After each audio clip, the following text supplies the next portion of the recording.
சிவகங்கை மாவட்டம் சிங்கமல்லியில் bus stand ஆப்போசிட்டில் சந்துக்களை வியாபாரம் பண்ணோம். சின்ன கடையாக தான் தொழில் போட்டோம்.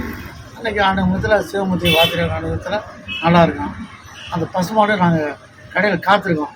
நாங்கள் கதவு திறந்த உடனே முதல் தான் அது உதயம் விட்டு போவாங்க. அதுவாக தேவையான சாப்பிட்டு எந்த பொருளையும் சேதப்படுத்தாமல் அதுவாக போய்ட்டு அதுவாக தன்னால் ஊற்றுறோம். ஒரு நாளைக்கு 2 வடை 3 வடை வரும். நாங்கள் எதுவும் தொந்தரவு கிடையாது, சந்தோஷமாக எடுத்துருவோம். சிவமூர்த்தியாக வராரு, அது சிவமூர்த்தி இடங்க. இந்த ஸ்தாபனம் வந்து சிவமூர்த்தி இடங்கிறனால அது வாசல் நம்ம இருக்கோம், நம்ம எதுவும் சொல்லக்கூடாதுன்ட்டு சந்தோஷமாக சிவமூர்த்தியை கடைக்கு வரான்னு நாங்கள் நினச்சிக்குவோம்.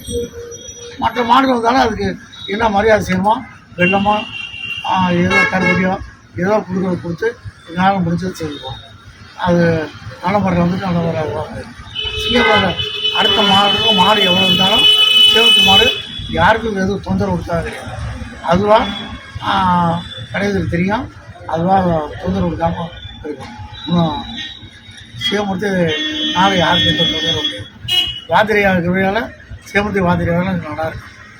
நாங்கள் ரொம்ப ரொம்ப சாதாரண சிங்கமூர்த்தி எல்லாருக்கும் தெரியும். இன்றைக்கி இது நல்லா இருக்குன்னா அவங்களுக்கு அனுக்கிறாங்க. இந்த அளவுக்கு பெருமை சொல்லிக்கிறோன்னா எங்கள் பையன் வெளிநாட்டில் இருக்கார், எங்கள் பொண்ணு நல்லா இருக்குது, அவங்களுக்கு அனுப்பிருக்கு. உங்கள் பேர்? என் பேர் மாசிலாமணி, மாசிலாமணி ஸ்கூல் சிங்கம்பலம்.